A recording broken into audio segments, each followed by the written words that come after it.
E aqui nós podemos ver os resultados. Então, né, energia tem vários pontos que são verdadeiros. Então, energia realmente é o produto de potência e atraso. Sistemas com potência máxima diferentes podem ter o mesmo consumo de energia, e consumo de energia é crucial para sistemas atuais. Em relação à segunda pergunta, né, podemos ver que a potência não define os limites de packaging, mas, né, a potência é o produto de tensão corrente. A potência não é crucial para o tempo de vida das nossas baterias, e a potência realmente pode dar como valor média ou instantânea.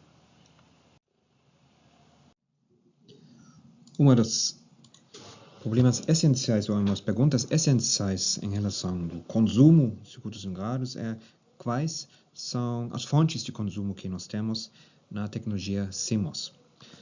Lá podemos ver primeiro um componente ainda mais importante esses dias, que é o consumo dinâmico, relacionado com o descarregamento e carregamento de capacitores. O segundo elemento, o segundo componente do consumo que nós temos no circuito CMOS, são o consumo por causa de curto-circuitos, e eles são relacionados com os curto-circuitos que nós temos nos caminhos pull-up e pull-down, nossas portas lógicas. E, finalmente, temos o componente de vazamento, que é um consumo que tem uma importância aumentando, e que vai ser cada ano mais importante. Bom, vamos começar com o componente mais importante, que é o consumo dinâmico. Aqui nós podemos ver o nosso famoso inversor, aqui entrada, saída, e nós podemos ver que na saída nós temos uma mudança de 1 para 0, e na entrada, e na saída nós podemos ver o sinal muda de 0 para 1, e, né, como já demonstrei no slide anterior, nós podemos ver aqui uma corrente que vai carregar a nossa capacitância. Bom, o consumo que nós temos aqui, o consumo dinâmico, pode ser calculado com o produto da capacitância de carga. É muito importante que a capacitância de carga não é só a capacitância na saída, mas também a capacitância interna dos nossos circuitos, né? Que é assim, o capacitância no dreno, do PMOS e no NMOS, né? Então, não esqueçam disso. Além disso, nós temos aqui uma dependência quadrática da tensão. Isso tem um alto impacto mais tarde para técnicas que tentam de reduzir o consumo. E nós temos aqui o P01, que é a probabilidade que nós temos mudança de 0 para 1, né? Porque, como já falei antes, para nós só as correntes que vão carregar a capacitância são importantes, né? E aqui a frequência do clock do nosso sistema, né? Então, uma outra forma também para escrever este valor é também a probabilidade multiplicada com frequência é a atividade multiplicada com a frequência, né? Então, é a mesma coisa. Então, isso é uma fórmula geral sobre o nosso consumo, né? Então, se vocês sabem a atividade dos seus sinais, vocês podem calcular o consumo, ou se vocês sabem exatamente, né, quando você tem uma mudança, vocês também podem calcular o consumo exato da sua porta, mas muitas vezes você não quer calcular o consumo exato de cada porta, né? Você quer pegar, ok, no meu circuito tem uma atividade de 10% e quero saber qual é o consumo geral no meu circuito. Então, uma coisa que é muito, muito importante de observar nesse consumo dinâmico esse consumo depende da atividade de mudanças, ou seja, né, quando vocês não têm uma mudança, vocês não têm consumo. Por isso também o termo dinâmico, né? Dinâmico ele só acontece quando vocês têm mudanças nas sinais de entrada, né? É importante aqui observar também que este dinâmico não tem nada a ver com dynamic logic, né? Isso é um outro dinâmico, ok? Então, dinâmico, nós só temos um consumo quando nós temos mudança de dados. Quando nós não temos mudança de dados, o consumo dinâmico é zero. Mas, né, mudança de dados significa que o sistema faz um cálculo. Isso é a função do nosso sistema, de fazer cálculos. Bom, aqui vamos esclarecer um pouco mais, de novo, essa fórmula. Né? Como nós chegamos que o consumo é relacionado com a capacitância e a tensão quadrática. Então, nós sabemos que a energia, né, que é para nós, né, energia é relacionado com o consumo médio, se calcula sobre o integral de 0 até infinito do produto da corrente com a tensão. Bom, aplicando o nosso conhecimento sobre as correntes que vão para a capacitância, nós sabemos que a corrente que nós temos aqui resulta do produto da capacitância de carga multiplicado com o derivado da tensão dividido por dt, multiplicado de novo com V de D. Então, nós podemos reformular esta fórmula. Então, o CL e V de D vão para cá. E esse termo aqui, o integral sobre... Desculpe, assim não. Só isso. Esse termo pode ser unificado para cá. Então, podemos dizer, né, também que o integral de 0 a infinito do dv dividido por dt é o mesmo como o integral de 0 a v de d do dv, e isso, né, de novo, regras matemáticas resultam que a energia que nós gastamos para carregar essa capacitância é o produto da capacitância e da tensão quadrática. Bom, então vamos olhar um pouco quais são as consequências para nossas portas lógicas. Então vamos pegar, por exemplo, aqui uma porta lógica estático, né, DIMA NOR. Neste caso, nós podemos criar aqui, de novo, uma tabela de verdade, né?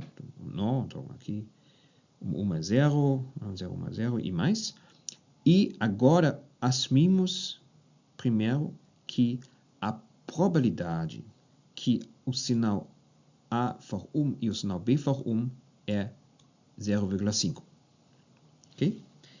Neste caso, nós podemos calcular que a probabilidade que essa ida for 0 é 3 quartos, né, que são esses 3 casos, e que a saída for 1 é 1 quarto, então, este caso. Então, para calcular a probabilidade que nós temos mudança de 0 a 1, nós precisamos multiplicar essas duas probabilidades. Então, a probabilidade que nós temos mudança de 0 a 1 é a probabilidade que o sinal 0 e o sinal é 1. Então, neste caso, nós podemos calcular a probabilidade de uma mudança de 0 a 1 para esta porta é 3 dividido por 16, mas para a probabilidade das sinais de entrada de 0,5. Também uma outra forma também para definir esse valor, nós podemos também definir uma capacitância efetiva, uma medida possível. A capacitância efetiva é o produto da probabilidade de mudança 0 a 1 multiplicado com a capacitância de carga, e isso é 3 dividido por 16 multiplicado com CL. Então, isso é a capacitância efetiva. Bom, agora vamos complicar um pouco o assunto. Vamos assumir probabilidades dos sinais de entrada diferentes ao 0 a 5.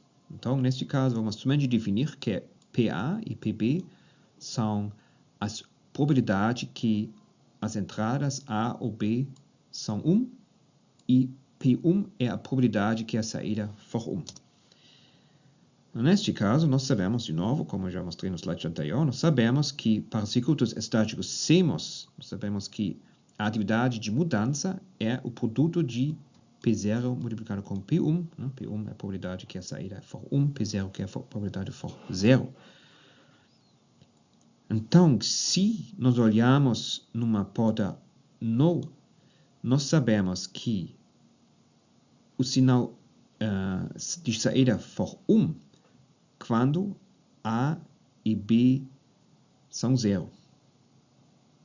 Ok? Então, esse é o único caso, né? Quando A e B têm o valor 0, nós sabemos que o sinal de saída vai ser 1.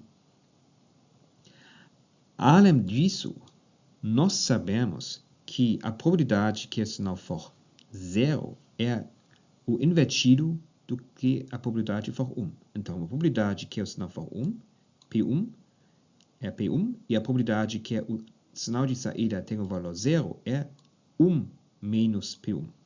Ok? E isso significa que a probabilidade de mudança no circuito é P1 é 1 menos PA multiplicado com 1 menos PB, neste caso aqui, e a probabilidade que é 0 é 1 menos PA, 1 menos PB. Então, isso aqui é a nossa fórmula com a qual nós podemos calcular a probabilidade de mudança de uma porta NOR para qualquer probabilidade de entrada probabilidade do sinal das duas entradas. Bom, com isso agora podemos calcular também as outras probabilidades. Por exemplo, o O, como vocês podem assumir, né, é a coisa invertida. Então, neste caso, a probabilidade 0 é quando A é 0 e B é 0, e multiplicado com o invertido.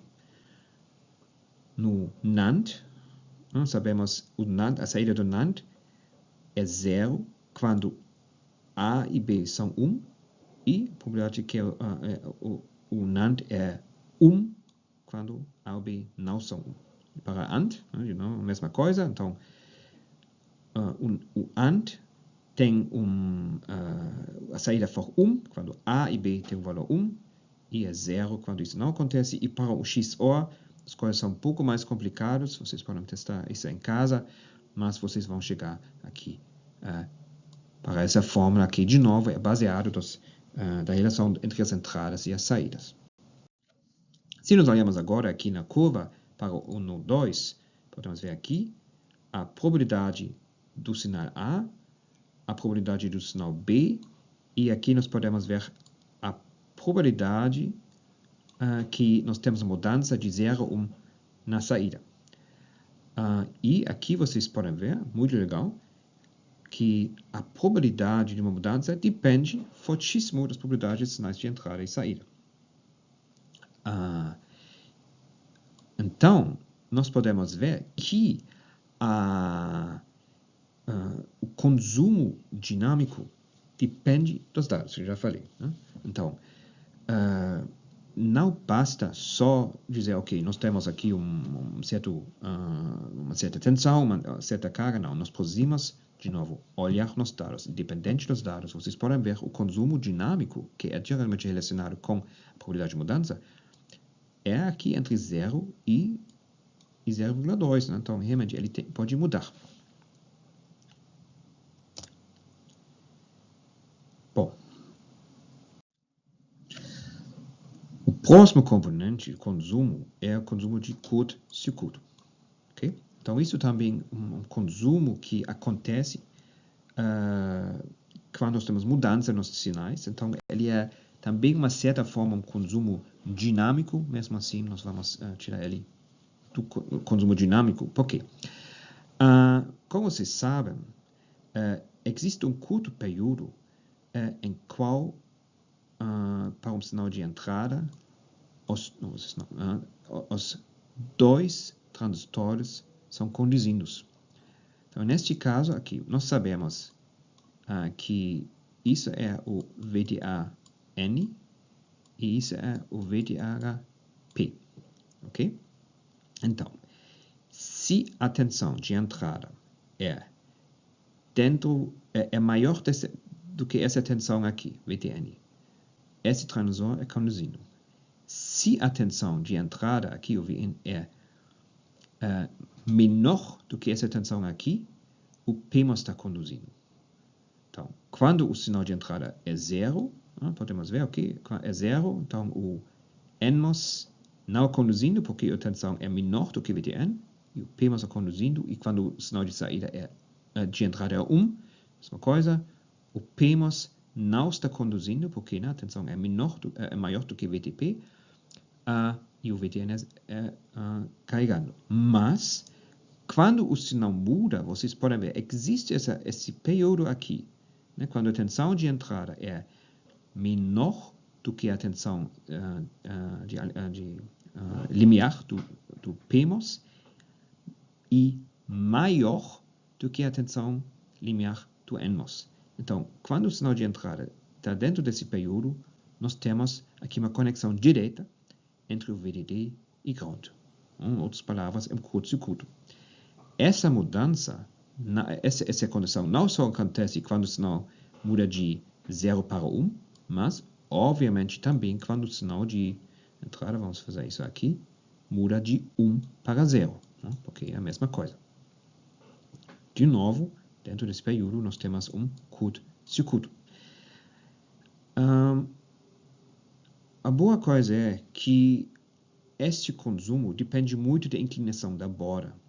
E, você sabe, hoje em dia os sinais são bem rápidos. Então, hoje em dia, a inclinação da borda é muito forte. Então, antigamente foi uma inclinação como assim, isso não é muito bom, mas hoje em dia nós podemos ver que as inclinações são mais retangular.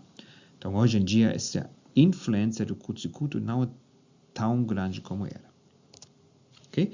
E a fórmula para calcular este consumo pelo curto-circuito é o produto da tensão com a corrente que nós temos, né, quando os dois são ligados, e multiplicado com a probabilidade que nós estamos mudando de 0 a 1 e 1 a 0. Obviamente, esse termo aqui, ele é bem mais complexo do que uma palavra só, né? Porque vocês têm que ver qual corrente, né? Essa corrente depende do tempo que vocês têm aqui,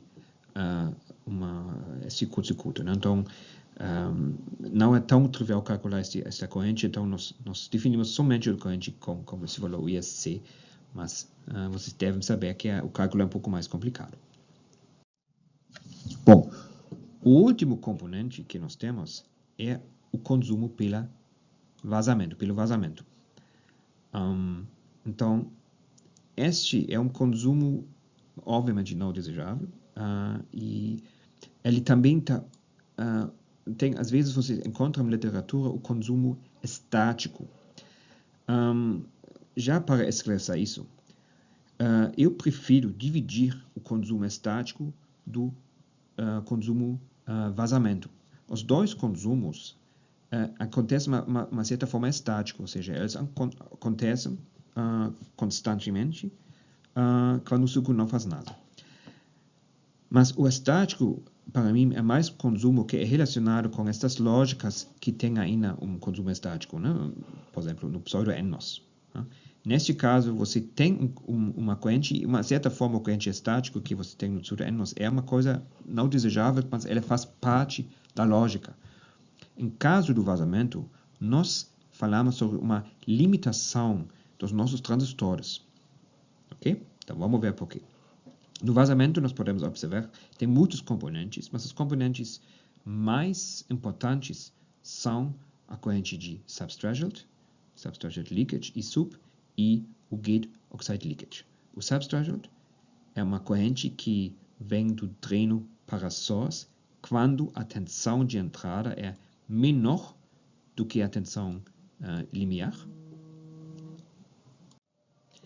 E a corrente gate oxide leakage é a corrente que passa pela porta dos nossos transistores. Então, aqui também, numa porta lógica, vocês podem ver o ISUP, né, é uma corrente que passa drain e source, e a corrente gate é a corrente que passa pela porta dos nossos transistores, que são o gate para drain, gate para bulk, gate para source.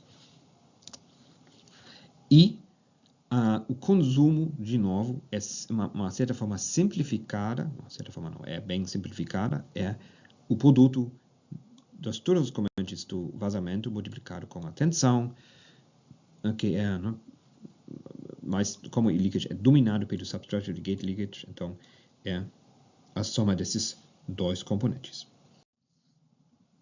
Bom, então nós podemos resumir que nós temos três componentes de consumo em circuitos CMOS, que são o consumo dinâmico, que é produto, né, da atividade, da frequência do clock do nosso sistema, a carga que nós temos nas portas e o VDD quadrado.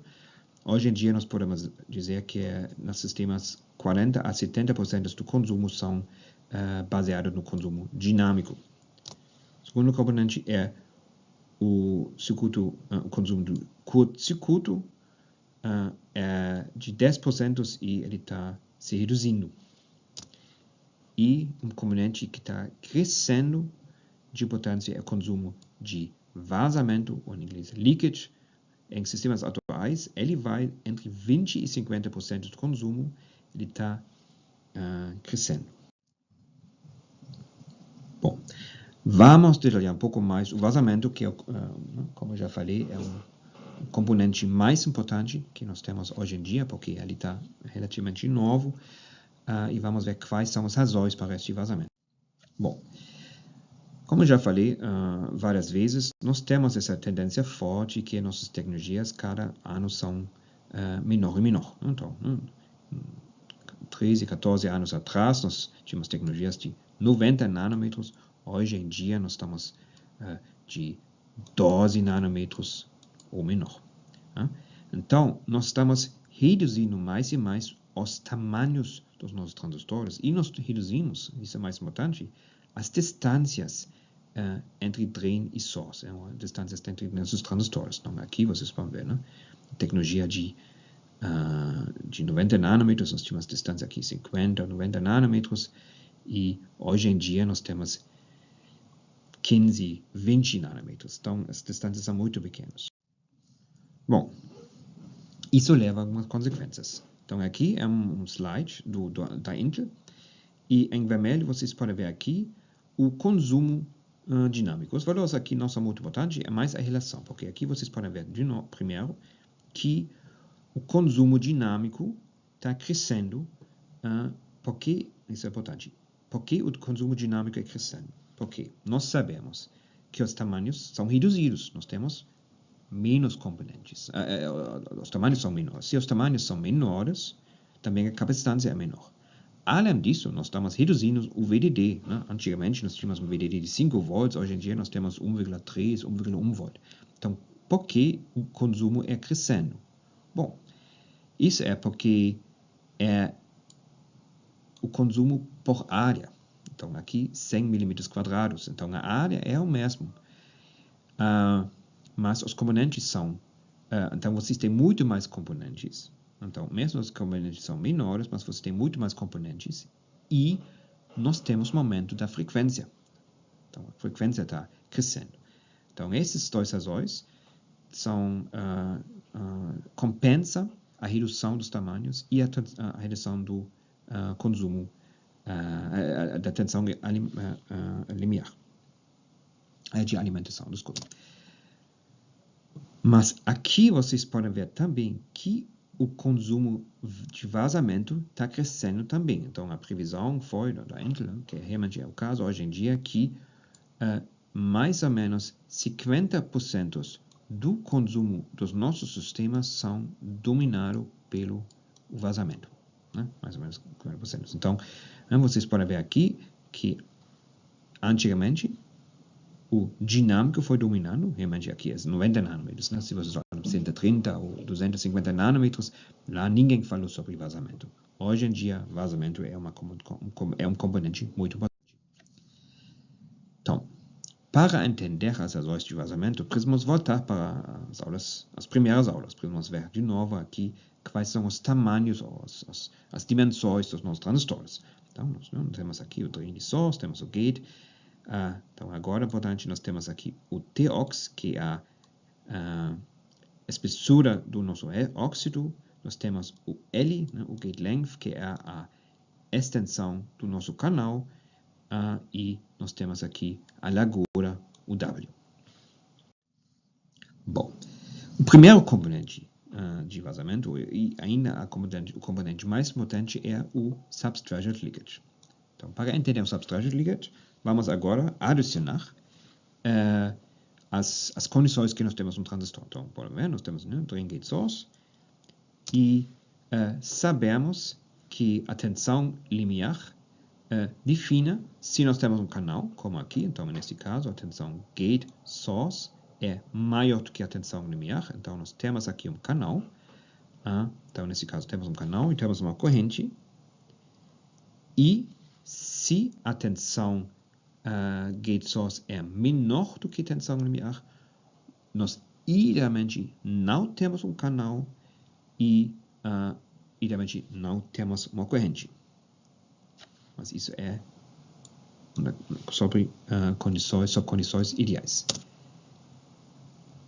Mas hoje em dia nós podemos observar que nós temos uma corrente quando a tensão de gate source é menor do que a tensão limiar.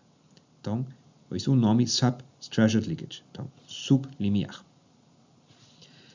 Quais são as razões? Nós temos duas razões muito importantes. Os canais eles são muito curtos, então as distâncias são muito curtas. Então, isso cria efeitos de curto-circuito que fazem que nós temos, mesmo assim, uma transferência de cargas. Então, é o difusão. Então, difusão é um processo que vocês conhecem, né? Quando nós temos uma alta concentração em um lado, que neste caso é aqui, e uma baixa concentração, que está aqui. Então, nós sabemos que nós temos aqui, por causa das distâncias pequenas, nós temos aqui um processo de difusão.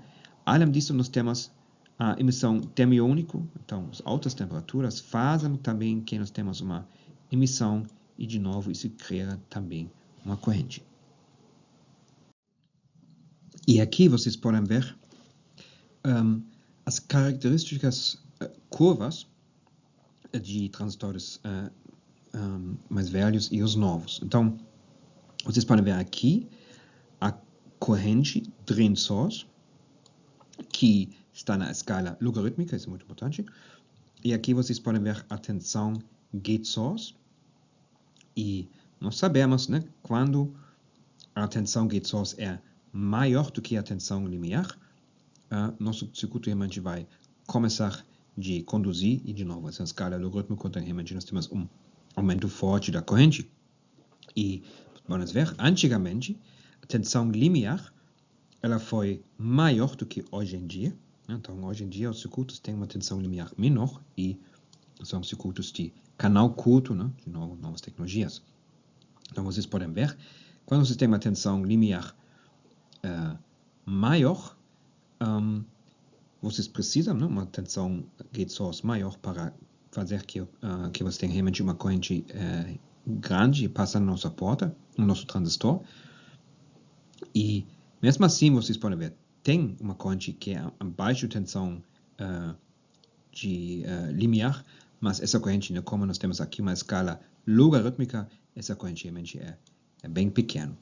Mas nos elementos com uma tensão limiar pequena, os circuitos, os transistores que nós temos hoje em dia, vocês podem ver, boa coisa, já com uma tensão gate source menor, nós formamos um canal, ou seja, esses elementos são mais rápidos. Isso é mais uma razão porque circuitos hoje em dia podem ser mais rápidos do que antigamente. Então, eles começam a conduzir mais rápido, mas no outro lado, isso é muito importante, vocês podem ver, quando a tensão de entrada gate source for zero, nós ainda temos uma corrente que é bem menor do que a tensão dinâmica. Não, isso fica. Né? Então, a relação entre as duas correntes, aqui e aqui, é bem diferente, né?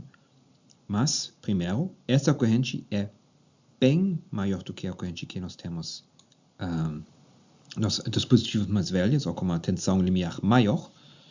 E isso é coisa importante, essa é uma corrente constante. Por isso, de novo, a ideia que nós temos, que às vezes você encontra na literatura também o nome static power consumption, porque vocês sempre têm essa corrente. O dinâmico, essa corrente acontece uma vez só para carregar a capacitância, mas é isso. Mas o estático sempre está presente. Então, se o sistema não faz nada, vocês estão consumindo energia. Isso é o grande problema do vazamento. O vazamento sempre está lá. Okay? Isso é um problema forte. Bom, uma outra razão para o subthreshold é o feito Drain-Induced Barrier Lowering. Vamos ver o que é a razão. Então, aqui vocês podem ver a ideia geral da curva de potencial. Então, temos aqui nosso transistor, drain e source. Nós temos a primeira condição, que é o gate source é menor do que a tensão limiar. Então, nós temos aqui uma barreira, não uma certa, nós temos aqui uma barreira de potencial do canal, porque o elétron não pode ir para o drainer, porque ele enfrenta aqui essa barreira e ele não pode passar essa barreira. E usando a tensão gate source, nós podemos mudar essa barreira. Então, neste caso, nós formamos um canal e a barreira vai para baixo e o nosso elétron pode passar o canal e nós temos uma corrente. Muito importante, essa barreira aqui é somente controlado com o gate. A tensão no dreno não tem nenhum impacto. Pode colocar o que você quer. Essa barreira é somente controlada pelo gate. Bom, então se nós olharmos aqui, se nós usamos uma tecnologia mais velha, com um L mais do que 2 micrômetros, quando a porta tem uma tensão zero, então sempre temos aqui essa barreira, o elétron não pode passar, mesmo que vocês mudam o VDS. Não? Então, o VDS aqui é a tensão limiar, o VDS tem VDD, então a barreira sim, é um pouco, a espessura da barreira vai ser afetada, mas o elétron ainda enfrenta aqui essa barreira. O problema é que hoje em dia isso não for verdade. Então, de novo, nós temos no gate a tensão zero, então nós não temos um canal. Mas o problema é que a distância entre drain e source é tão pequena que a mudança de tensão no dreno afeta também a barreira. Então, aqui, se vocês colocam aqui uma alta tensão, seja a tensão VDD, isso muda a barreira. Isso não significa que a fronteira desaparece. Não, isso não. Mas essa mudança aqui na tensão faz que a barreira vai cair. Então, dependente da tensão que nós colocamos no drain, nós mudamos a barreira e o elétron precisa agora menos energia para passar. Então, de novo, vocês não vão ter uma corrente forte, mas agora para o elétron é mais possível de passar dentro do dreno. Então, para o dreno. Né? Então, neste caso, a barreira não é mais controlada pelo gate, mas também pelo dreno. Por isso, Drain-Induced Barrier Lowering. Então, isso é a razão que um transistor também pode começar a conduzir, mesmo se a tensão gate source é menor do que a tensão limiar. Tem mais uma coisa no subthreshold, como eu falei, esse termo iônico emissão também tem o efeito que faz que nós temos uma corrente. Isso é muito bom visível com a comparação das tecnologias. Nós temos aqui uma tecnologia 130 nanômetros, que é mais velha, e uma tecnologia 70 nanômetros.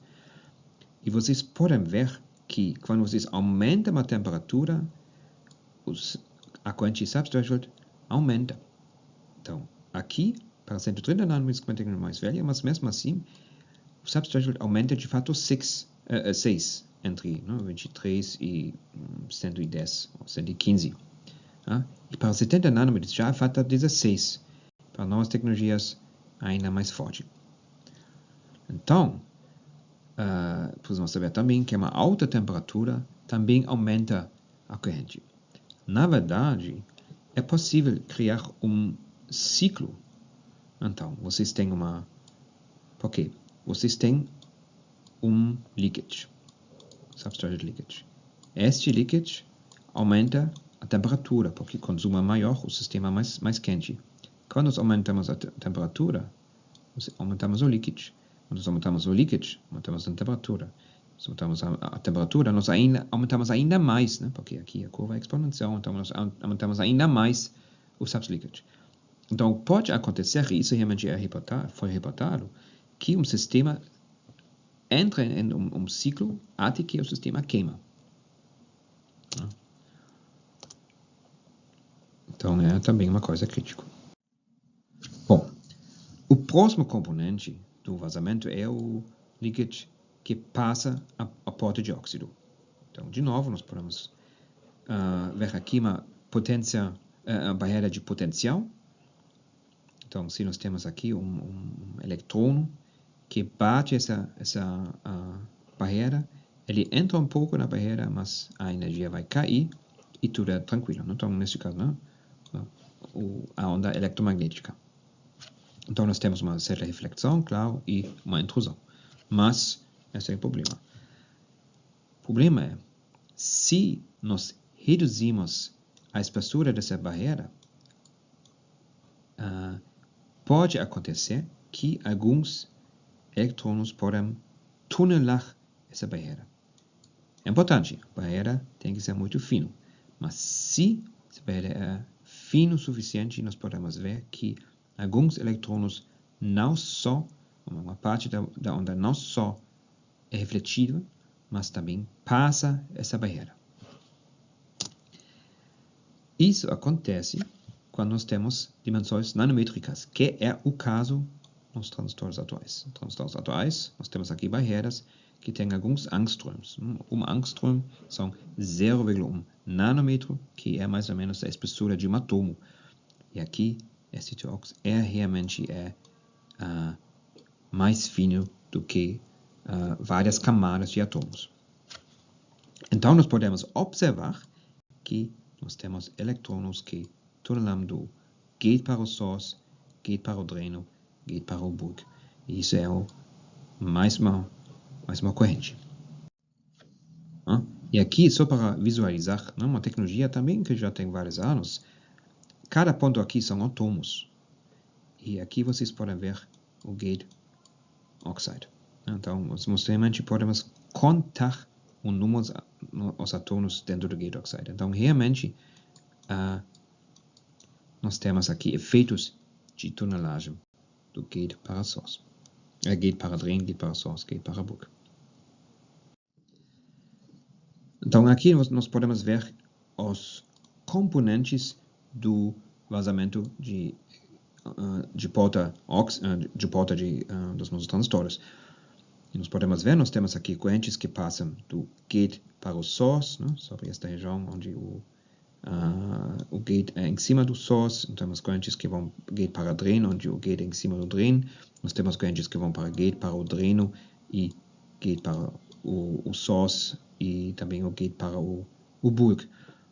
E, obviamente, essas correntes dependem das tensões que nós colocamos. Então, vamos supor que o source está no ground, então se nós colocamos o gate no ground, obviamente nós não temos correntes lá, Mas no outro lado, se nós colocamos aqui a tensão VDD, nós realmente temos correntes do gate para source, gate para bulk e mais.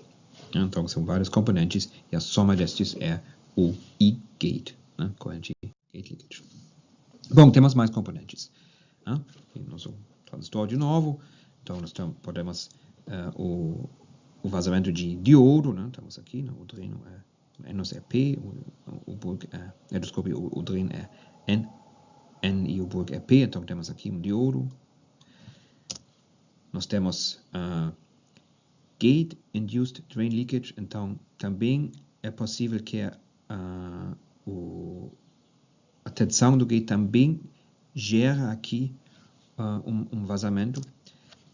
Nós temos o punch-through, então, né, se as regiões de depressão entre o dreno e o source, se eles crescem mais e mais, podemos ter uma corrente que vai do dreno para o source. Nós temos o vazamento pela hot carrier injection, então, e mais componentes, mas eles, de novo, eles são componentes que são menos importantes. Então, os componentes, de novo, mais importantes é o substrate e o gate leakage. E é interessante de ver quais parâmetros dos nossos transistores influenciam estes componentes. Então, nós sabemos que é a largura da porta, claro, né? Se a largura da porta é maior, nós temos mais corrente que passa do drain source, mas também na área do drain é maior, então o gate é maior. A extensão da nossa porta, né? Então, nesse caso é o opósito, então se a extensão da porta é maior, o I-sub vai ser reduzido. Em caso do I-gate, é de novo por causa da área. Então, a espessura da porta, né? Oxide thickness do óxido, a espessura do óxido, então, né? Se é mais fino, o I-gate vai ser maior. A tensão limiar, de novo, se a tensão limiar é menor, o I-sub vai crescer, a temperatura e, também muito importante, o estado dos sinais de entrada. Essas relações são importantes de saber se vocês pensam em técnicas para reduzir o consumo pela vazamento, técnicas que nós vamos analisar nos próximos slides. Bom, e chegamos de novo no nosso quiz. Bom, primeiro, o que for verdadeiro sobre o consumo dinâmico? Primeiro, a tensão de alimentação tem impacto linear para o P-DUN. Uma atividade alta resulta em um alto P-DUN. Portas lógicas podem ter um consumo dinâmico, mesmo se as probabilidades dos sinais das entradas das duas portas são idênticos. E P-DUN depende do tempo que o caminho por up e por down são conduzidos. Segunda pergunta. O que for verdadeiro sobre o consumo de vazamento? Bom, primeiro, o vazamento depende da tensão de alimentação. Ou o vazamento aumenta se você reduz o tamanho da tecnologia. Ou uma alta atividade resulta em um alto vazamento. E o vazamento depende da carga capacitiva.